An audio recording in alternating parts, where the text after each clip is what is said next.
La epístola a los Efesios es realmente fascinante. Es ese tipo de epístolas que nos dan un completo panorama de lo que es la vida en el Evangelio. Lejos de lo que las personas creen, de la espiritualización o de aspectos que tienen que ver simplemente con teoría, el libro, la epístola de los Efesios, nos ha propuesto y nos pone en un aprieto realmente visible.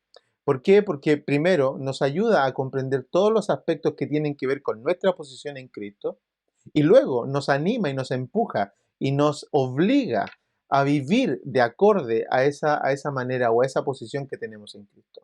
Hoy estamos viendo del capítulo 4 las partes que tienen que ver precisamente con esta parte práctica. Y les quiero invitar a que juntos podamos observar hoy en esta enseñanza lo que corresponde a la pureza, a la nueva vida, a la práctica del Evangelio.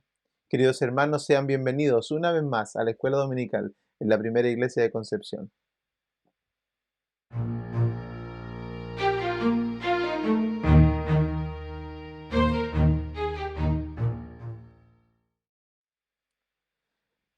Amados hermanos, estamos agradecidos del Señor de poder estar juntos, de poder seguir desarrollando estas lecciones en este formato remoto que tanto nos ha bendecido en este tiempo de pandemia. Agradecidos del Señor de poder estar desarrollando y llevando adelante esta serie de estudios, esta serie de enseñanzas o revisiones a nuestra escuela dominical que nos han bendecido. Hoy vamos a ver los versículos que corresponden a nuestra lectura de Efesios capítulo 4, vamos a ver la segunda parte del capítulo que corresponde a los versículos 17 al 32. Y quiero invitarle a que le demos lectura y luego conversemos acerca de esta enseñanza. Les invito a que demos lectura en el nombre de nuestro Señor Jesucristo. Dicen así los versículos. Esto pues digo y requiero en el Señor, que ya no andéis como los otros gentiles que andan en la vanidad de su mente, teniendo el entendimiento entenebrecido, ajenos a la vida de Dios por la ignorancia que en ellos hay, por la dureza de su corazón, los cuales, después de que perdieron toda sensibilidad, se entregaron a la lascivia para cometer con avidez toda clase de impureza.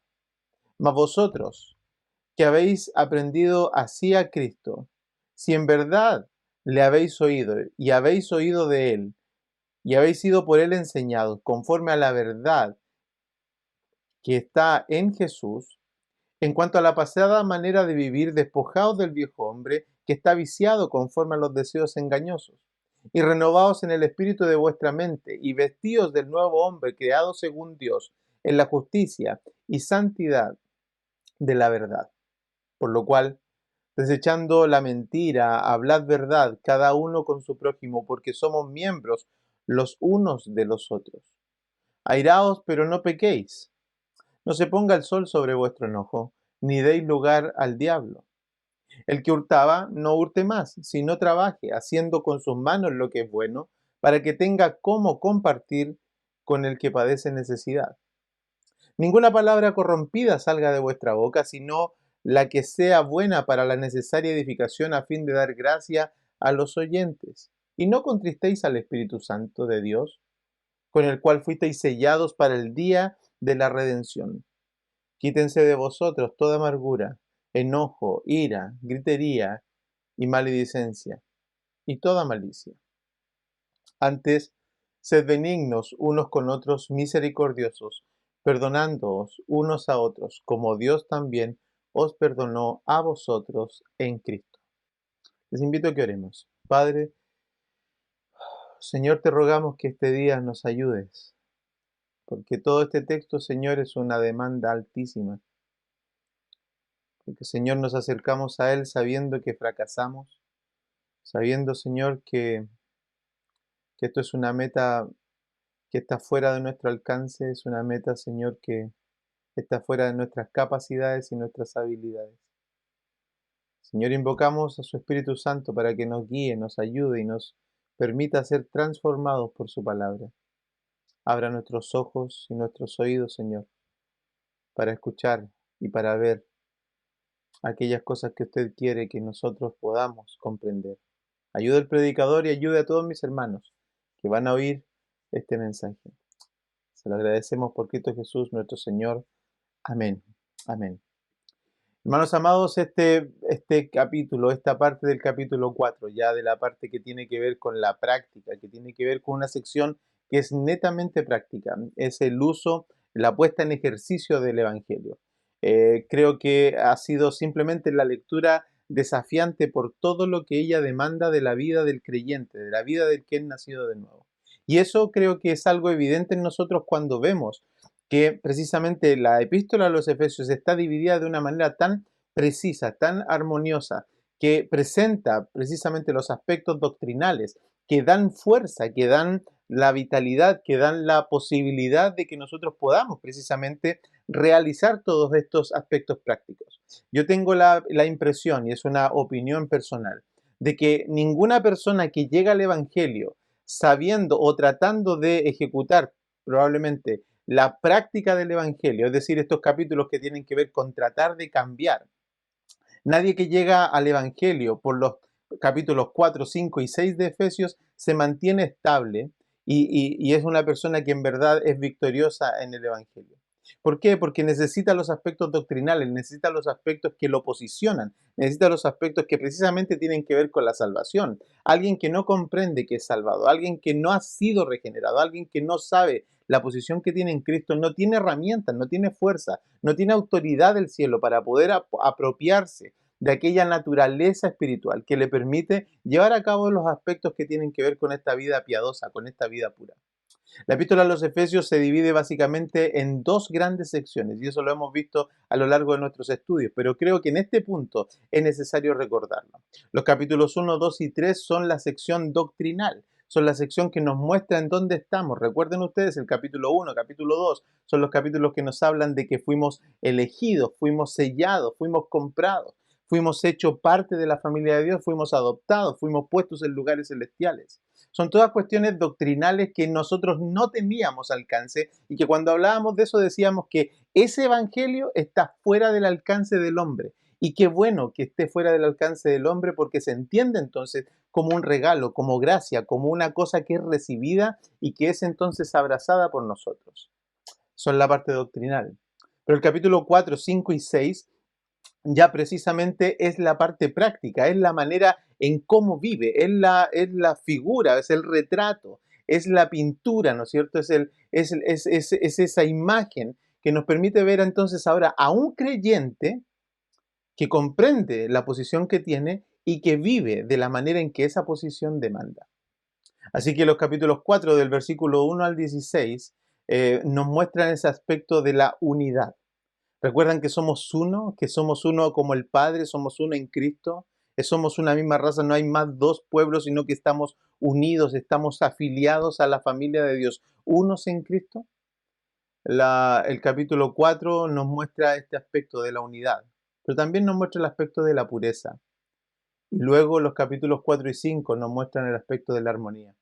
La práctica entonces del Evangelio está constituida por estos tres pilares: unidad, pureza y armonía, comunión. Capítulo 4, versículo 1 al 16 nos muestra la unidad. Capítulo 4, los versos 17, los que estamos viendo ahora, y hasta el capítulo 5, los primeros versículos del capítulo 5 nos van a mostrar el aspecto de pureza, de piedad, y el capítulo 5 y 6 que restan nos van a mostrar esos aspectos de cómo vive el creyente en armonía, en comunión con sus hermanos y en comunión con la sociedad. Así es que, ¿cómo luce la pureza? La pureza precisamente luce como personas que sabiendo que tienen una nueva naturaleza, cambian su mente, cambian su manera de pensar, cambian su manera de entender la realidad. La realidad ya no es más como el mundo la percibe, sino como el Evangelio la muestra. La realidad de las cosas no es que, por ejemplo, para pensar en cosmovisiones o en realidades, no es más la realidad que nosotros entendemos de cómo fue creado el mundo según la ciencia o el humanismo. En la realidad que nosotros comprendemos es la realidad de cómo Dios creó la naturaleza, cómo Dios creó el mundo.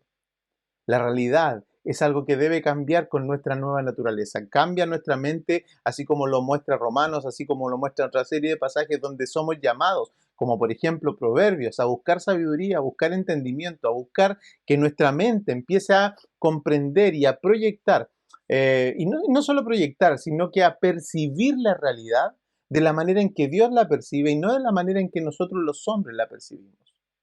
Este es un aspecto que es tan importante cuando empezamos a cambiar, cuando empezamos a aprender que debemos practicar lo que somos, practicar lo que Dios nos ha dado.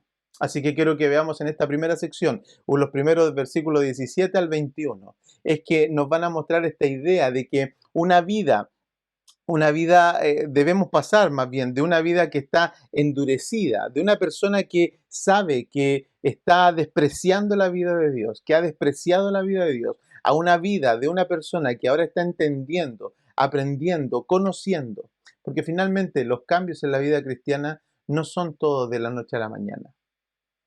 Quien aquí ha batallado con los aspectos emocionales que nos va a mostrar la Escritura saben que no han podido cambiarlos de la noche a la mañana. Así es que versículo 17 nos muestran esta realidad. El versículo 17 al 21 dice: esto pues digo y requiero en el Señor que ya no andéis como los otros gentiles que andan en la vanidad de su mente, teniendo el entendimiento entenebrecido, ajenos a la vida de Dios, por la ignorancia que en ellos hay, por la dureza de su corazón, los cuales después que perdieron toda sensibilidad se entregaron a la lascivia para cometer con avidez toda clase de impureza. Mas vosotros, dice, no habéis aprendido así a Cristo. Si en verdad le habéis oído y habéis sido por él enseñados conforme a la verdad que está en Jesús. Para Pablo, andar es vivir. Para Pablo, andar es lo que tiene que ver con lo cotidiano, con lo que nosotros hacemos diariamente. Por eso es que el énfasis está puesto, os digo y requiero. Es una demanda, ¿no es cierto? Es un imperativo que está mostrando al hombre que es algo que debe hacer, no es algo que debe intentar hacer. Cuando nosotros vemos a personas y cuando nos hemos topado nosotros mismos de repente con esta idea de que en verdad hay cosas que son para nosotros difíciles, como por ejemplo el perdón, y nos excusamos con que lo hemos intentado pero no podemos hacerlo y bueno, el Señor no tendrá que entender. Entonces estamos dando por hecho de que esta palabra o este versículo no puede ser cubierto por nosotros, no puede ser ejecutado. Y eso es algo que es una imposibilidad en el Evangelio. La palabra del Señor nos muestra que todo lo que Dios dice, que todo lo que Dios nos pide es algo que sí podemos hacer. Es algo que sí podemos hacer. Así que cuando el apóstol Pablo dice, o esto digo, yo requiero en el Señor, no en tus fuerzas, en las fuerzas del Señor, en la naturaleza del Señor, en la vida del Señor, en el poder del Señor. Que ya no andéis como los otros gentiles, que andan en la vanidad de su vida, en el vacío de la vida, en aquello que es una vida que en verdad no tiene color, no tiene sustancia, no tiene forma. Andar para el apóstol Pablo es vivir. Y el endurecimiento del corazón tiene que ver con, simplemente, para decirlo bien en simple, hermanos amados, el corazón entenebrecido, el corazón endurecido, es un corazón que ha decidido, es una persona que ha decidido a mantenerse en la negación de la vida que Dios ofrece. Sabiendo cómo es Dios, conociendo algo del Señor, se mantiene en un estado en donde se niega a vivir como Dios le pide. Y eso no es solamente de gente inconversa. Eso precisamente de gente inconversa es una naturaleza, es una cuestión natural y evidente que no pueden vivir como Dios, como la vida que Dios demanda o como la vida que Dios ofrece. ¿Por qué? Porque están muertos. Un muerto no puede vivir.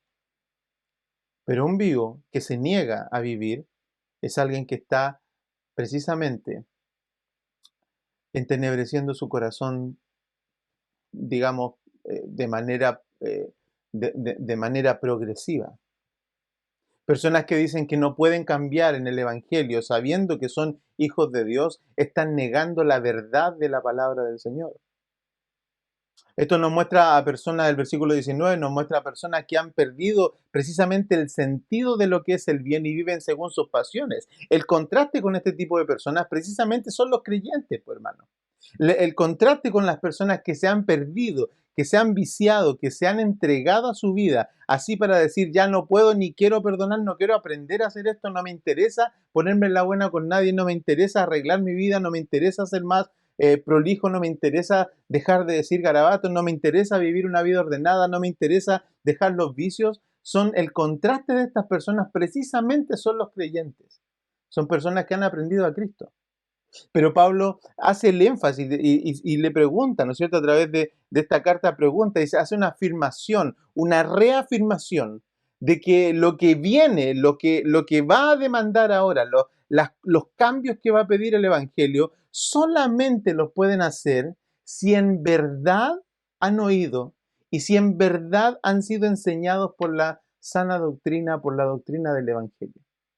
Así es que la demanda que nos hace estos versículos es que precisamente nosotros revisemos, porque antes de pedir los cambios, Pablo se está asegurando de que los creyentes sepan la posición en la que estuvieron, por supuesto, porque ya nos habló los capítulos 1, 2 y 3, pero ahora cuando está pidiendo los cambios, precisamente estos dos versículos, el 19 y 20, nos muestran este contraste de personas. Hasta el 21 nos va a mostrar de que la reafirmación tiene que estar en personas que han aprendido a Cristo.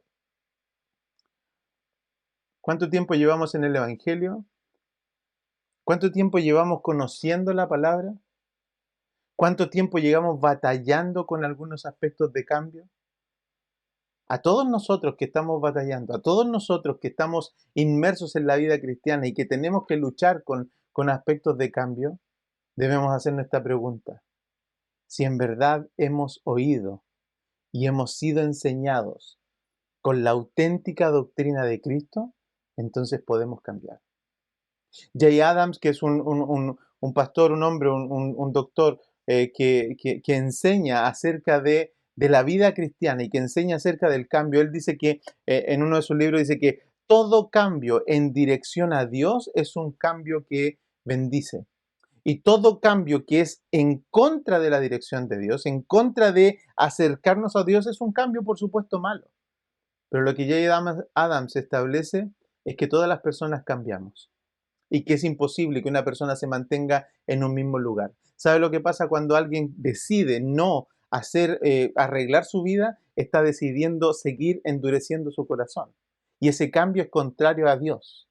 Cuando una persona probablemente decide no hacer nada, como pensando que eso es un cambio, en verdad lo que está diciendo es que ha decidido cambiar progresivamente para mal. Porque mantener una conducta en donde no busca el perdón ni la reconciliación con alguien, por ejemplo, es perpetuar el endurecimiento de un corazón. Y eso debemos cambiarlo. Eso, hermano amado, si tú estás en esa situación, debes ser consciente de que todo cambio, siempre las personas estamos en ese aspecto de cambio. Y que si ese cambio no está en dirección, no está apuntando hacia Dios, es un cambio que debemos corregir. El verdadero creyente entonces es una persona que renueva su forma de ver la vida, renueva y cambia su mente, se viste, cambia, ¿cierto? Según los versos que hemos visto, se viste de una nueva ropa, se viste de una nueva naturaleza, cambia la vieja naturaleza por la nueva que ofrece el Evangelio. Versículos 22 al 24 dicen lo siguiente: en cuanto a la pasada manera de vivir, despojaos del viejo hombre, que está viciado conforme a los deseos engañosos, y renovaos en el espíritu de vuestra mente, y vestidos del nuevo hombre, creado según Dios en la justicia y santidad de la verdad. Así que el versículo 22 básicamente en lo que nos propone es que es un llamado a la acción, a despojarnos, a dejar, a desvestirnos, a renunciar a la vida vieja de la naturaleza del hombre que está sin Cristo. Renunciar. ¿Qué hace cuando alguien renuncia a un trabajo, por ejemplo? Pensemos en eso. Pensemos cuando alguien renuncia a un trabajo. Uno renuncia a un trabajo. Yo tuve esa experiencia alguna vez en mi vida en el único trabajo que estuve por muchos años. Cuando renuncié, es un golpe fuerte renunciar.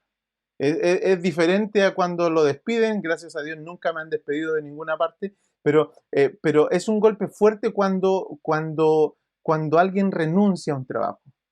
Porque tenías tu puesto, tenías tu escritorio, probablemente tenías tu lugar de trabajo, tenías tu mesón, tenías tu espacio, hacías uso de ciertos lugares del trabajo donde estabas, y cuando renuncias, tú estás renunciando al derecho a no solamente a dejar de trabajar en ese lugar o para esas personas, sino que también renuncias al derecho o a la posibilidad de entrar a ese lugar de nuevo con libertad.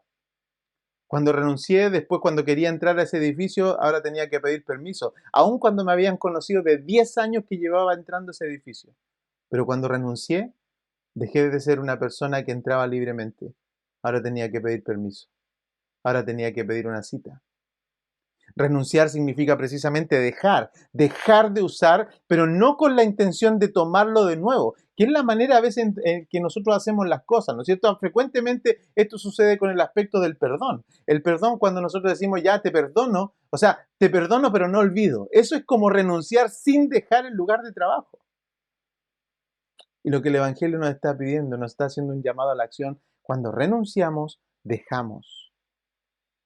Versículo 23 nos dice que antes de cambiar, es preciso renovar la comprensión que tenemos de la vida a través del Evangelio.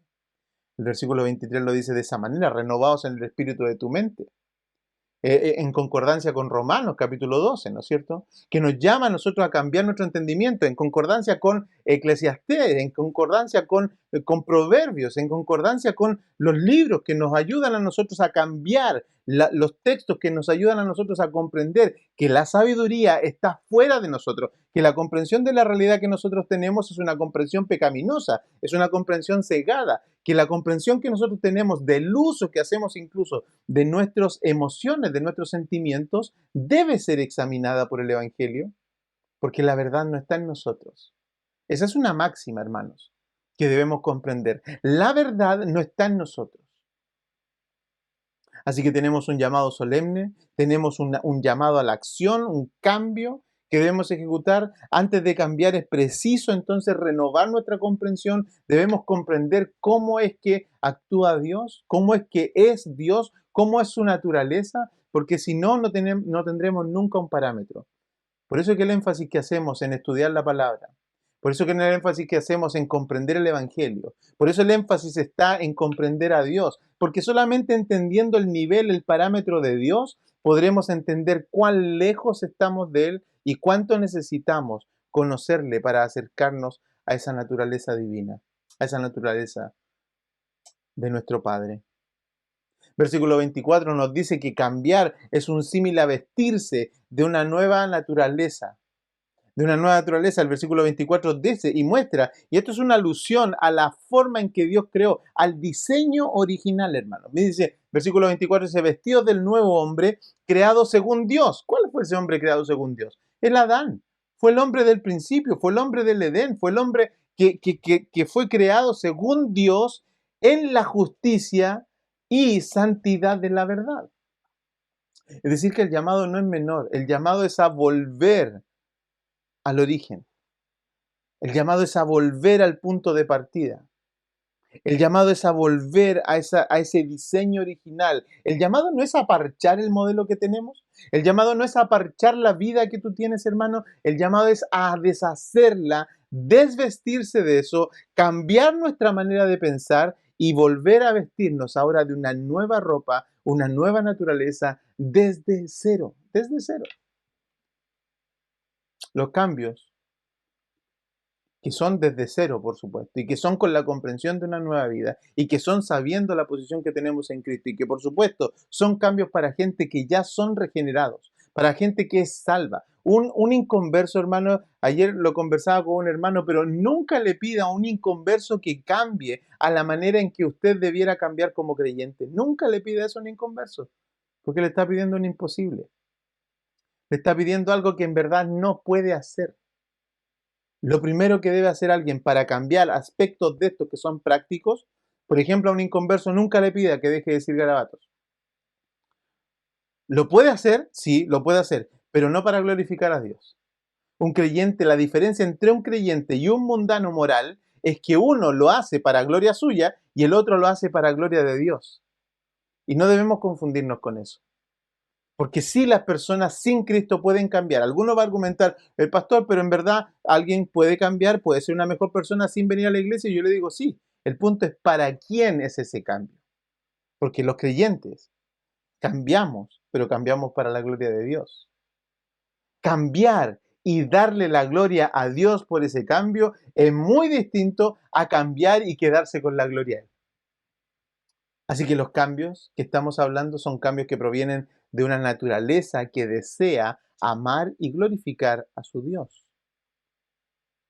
Los cambios, por supuesto, ahora en la última sección, los cambios abarcan todas las áreas de la vida y son medibles, hermanos. Estos son los cambios, esta es la práctica del Evangelio. Cuando nosotros a veces nos pasamos la vida en reuniones, nos pasamos la vida en servicio, cuando nos pasamos la vida en eventos, cuando de domingo en domingo, yo antes, cuando era más joven, se estilaba ver esto mucho, que nosotros llegábamos a un evento y todos nos derramamos ante la planta del Señor y llegábamos al otro evento y hacíamos exactamente lo mismo, y llegábamos al tercer evento y de nuevo el mismo evento, la misma situación, porque no podíamos cambiar, porque batallábamos con las mismas cosas, porque en verdad siempre la necesidad era, o la proclama era, ¿no es cierto?, que había que entregar su vida de nuevo y hacer votos y renovar el voto y renovar el voto y renovar el voto.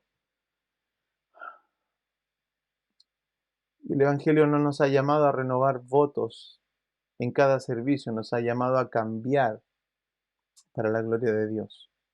Y no es que no esté de acuerdo con renovar ciertos votos cuando hay eventos o cuando hay alguna predicación que toca nuestro corazón y que nos lleva hasta el llanto. Está bien ir a los pies de Cristo, está bien mostrar nuestra fe visiblemente, pero está mejor cambiar. Porque finalmente el Evangelio se trata de eso, de cambio, de nueva vida, de novedad, de una buena nueva. Los cambios abarcan todas las áreas de la vida, hermanos, y los cambios son visibles, son medibles. El creyente debe ahora en una nueva naturaleza, por ejemplo, vamos a ver los versículos que siguen, debe dominar su temperamento, por ejemplo. El creyente debe respetar la propiedad privada de su prójimo. El creyente debe dominar su lengua. El creyente cambia su percepción o su comprensión de la realidad. Versículos 25 al 31 dice lo siguiente: por lo cual, desechando la mentira, hablad la verdad, cada uno con su prójimo, porque somos miembros los unos de los otros. Airaos, pero no pequéis, no se ponga el sol sobre vuestro enojo, ni deis lugar al diablo. El que hurtaba no hurte más, sino que trabaje, haciendo con sus manos lo que es bueno, para que tenga que compartir con los que padecen necesidad. Ninguna palabra corrompida salga de tu boca, ninguna palabra corrompida salga de tu boca, sino la que sea buena para la necesaria edificación, a fin de dar gracia a los oyentes. Y no contristéis al Espíritu de Dios, con el cual fuisteis sellados para el día de la redención. Quítense de vosotros toda amargura, enojo, ira, gritería, maledicencia y toda malicia. El primer acercamiento cuando vemos textos como estos es decir, lo voy a intentar, pero no aseguro nada. Probablemente usted que me está escuchando, usted está escuchando toda esta cantidad de cosas y es como que le tiraran un camión tolva lleno de ripio sobre sus cabezas, lleno de arena sobre su cabeza, porque en verdad es algo que nos están pidiendo y que en verdad ni siquiera estamos preparados para dejar de pensar mal. Así que la pregunta que debemos hacernos es difícil. ¿Es todo esto posible? Si estamos en Cristo y si la palabra del Señor es verdad y si el Espíritu Santo mora en mí, ¿es todo esto posible? Tenemos dos opciones. O decir la Biblia está mintiendo o decir el hombre es el que está mintiendo. Tenemos solo dos posiciones, hermanos. Y tenemos que elegir, tenemos que hacernos la pregunta difícil. Porque si en verdad lo que está escrito aquí es un imposible y la Biblia está mintiendo, entonces se acabó el Evangelio. No hay Evangelio porque nos está pidiendo algo que en verdad no podemos hacer. Pero si es al contrario, y vamos a sostener y a poner la bandera de que la palabra toda es verdad, de que la palabra es fiel, de que el Señor tiene poder, de que el Espíritu Santo vive en nosotros y el Espíritu Santo es Dios y nos guía y nos fortalece y nos anima, entonces el que tiene el problema es usted y soy yo. Y eso no nos exime, hermanos, de nuestra responsabilidad. No nos exime, nos presiona. El versículo 25 dice prácticamente, dice en simple, dice, cambia la mentira por la verdad. Habla la verdad, no mientas, no excusen, no te excusen, no digas cosas que no son. Habla la verdad. Cuán difícil es eso, pero cuán necesario es que en nosotros los creyentes esté. Versículo 26 nos muestra este aspecto donde nos habla del enojo, nos habla de las emociones, nos habla de esa emoción que nosotros no podemos controlar. No dice que no nos debemos enojar, porque eso sí que sería un imposible, pero lo que nos dice es que no te controle el enojo. ¿Sabes por qué no debe controlarte el enojo, hermano? Porque si el enojo te controla, eso es pecaminoso. Y además, según el versículo 27, con eso dan lugar al diablo. Instrucciones para los que nos gustaba o para los que les gusta lo ajeno. En vez de robar, trabaja. Y además de trabajar, comparte con los que tienen necesidad. Versículo 29, deja las groserías. Déjalas todas, déjalas todas. Que no haya ninguna cosa que quede en tu forma de hablar que sea impía. Y esto parecería algo que está de más. Pero ¿cuántas historias tenemos en medio de nuestra iglesia incluso? De que cuando estamos en la iglesia hablamos como santos, pero pasan 10 minutos de una reunión social en donde entramos en confianza y nos permitimos ciertas licencias, con la etiqueta de no seamos graves, con la etiqueta de no le pongamos tanto color, con la etiqueta de es un chilenismo. No, hermanos, la Biblia no tiene nada que ver con estas cosas. La Biblia nos manda a decirnos, deja las groserías, habla cosas que sean útiles, habla cosas que sean edificantes. ¿Por qué? Porque la Biblia nos cuida, no nos hace santurones, no nos hace personas, digamos, que no podamos reír, pero sí nos hace personas que busquemos las cosas que son útiles. Porque si no, de nuevo, damos lugar al diablo. No entristezcas al Espíritu Santo con estas cosas, hermano. No entristezcas al Espíritu Santo con tu forma de vivir. Contristar significa eso, significa entristecer al Espíritu Santo. Contristar significa entristecer al Espíritu Santo, pero no con una cuestión puntual, es con tu manera de vivir, con la forma en la que vives. Viviendo de las apariencias, viviendo engañando, viviendo diciendo cosas escondidas, viviendo en la mentira, viviendo en el enojo, viviendo controlado por tus emociones. El cristiano controla las cosas, no se deja dominar de nada. Debe aprender y crecer. Y finalmente el versículo 31 nos muestra este aspecto. Abandonen toda amargura, todo enojo, toda ira, todos los gritos, todas las calumnias, toda forma de malicia. Es que esta es una demanda muy alta, pero ¿sabes qué? Esto es el Evangelio. El Evangelio, por supuesto, tiene un aspecto bonito de la adoración. El Evangelio precisamente tiene este aspecto de que nos gusta sentir los servicios, pero el Evangelio tiene otra parte práctica y es esta. ¿Tienes amargura? El que tiene amargura probablemente lo que pasa con él es que siempre se siente la víctima, ¿no? El que tiene amargura siempre es la persona que siente que le han hecho algo y por eso está amargado, porque le hicieron algo. Pero el Evangelio muestra, dice, abandona la amargura. El que tiene enojo se podría excusar. Tengo enojo, me hicieron algo. El que está irado, el que grita, el que dice calumnias, el que tiene una forma de vivir maliciosa. ¿Qué está diciendo todo esto, hermanos? Está diciendo que este tipo de emociones en verdad son una percepción errada de la realidad. Tú no eres la víctima, tú eres el culpable. Tú no eres la persona a la que le han hecho daño, tú hiciste daño primero. Tú mereces más de eso, yo merezco más de eso. Eso es lo que no nos damos cuenta cuando venimos al Evangelio y empezamos a exigir nuestros derechos. Eso es lo que tiene arruinada nuestra sociedad, porque todo el mundo cree que es la víctima y no se pone en el lugar. Por eso es que el Evangelio es la respuesta, hermanos.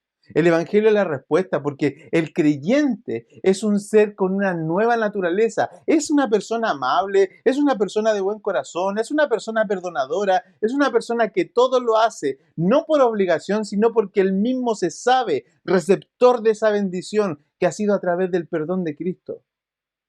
Por eso que el versículo 32 termina diciendo esto, hermanos. Antes bien, sed benignos unos con otros, misericordiosos, perdonadores los unos con los otros, como Dios también nos perdonó a vosotros en Cristo. El Evangelio transforma vidas y las transforma de esta manera.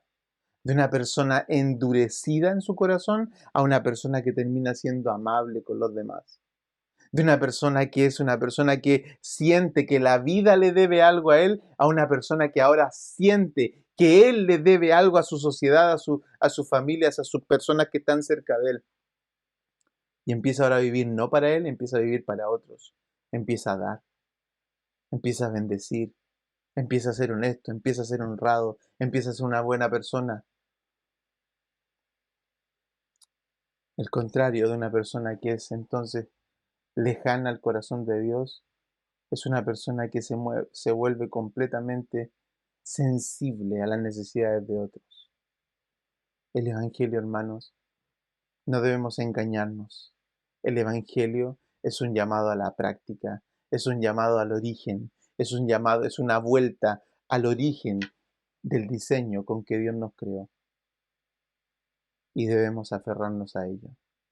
Recuerden ustedes lo que les acabo de decir. Efesios nos está llevando desde la teología a la práctica de la vida y nos está mostrando estos tres aspectos. Primero, la unidad, de saber que no podemos pelearnos con nuestros hermanos porque somos uno. Los aspectos de pureza que tienen que ver con nuestra forma de ser de manera personal. Cómo yo transformo mi vida, cómo yo trabajo conmigo mismo. Esto que está aquí no tiene nada que ver con tu hermano, tiene que ver contigo, tiene que ver con tu forma de vivir, tiene que ver con tu manera de comprender la realidad, tiene que ver con tu manera de comprender el Evangelio. Si has vivido engañado, si te sientes víctima, debes dejar eso porque el Evangelio se trata de tu corazón expuesto al Evangelio de Dios y para sanarte y para bendecirte y para cuidarte y para hacerte una buena persona. Sin unidad y sin pureza, no podremos vivir en los capítulos 5 y 6 que tienen que ver con armonía. Por eso es que necesitamos urgentemente que el Evangelio venga a nuestras vidas. Por eso necesitamos urgentemente personas que nos prediquen, pero que nos hablen de la Biblia, que no nos hablen historias, que no nos cuenten cuentos, que no nos hablen de las cosas que ellos sienten, perciben o sueñan, sino que las cosas que están en la Escritura. Porque si alguien no nos habla de esto, nosotros nunca cambiamos. Y vamos a llegar el día ante el Señor sin haber visto nunca un cambio en nuestras vidas. ¿Y qué le vamos a decir al Señor? Señor, es que yo no pude nunca. Creo que eso no es una buena respuesta. No es una buena respuesta. Hermano amado, te quiero animar para que puedas ver en estos pasajes, en este Evangelio santo, en este Evangelio hermoso y glorioso, cómo es que Dios te da todo para que tú y yo podamos cambiar. Te da una posición, te da un Espíritu Santo, te sella, te da compañía, te da fuerza, te da vida, te da vigor y te da instrucción para que lo puedas hacer. Así que hoy la respuesta es tuya. Te invito a que vengas al Evangelio, entregues tu vida a Cristo y produzcas los cambios que glorifican su nombre.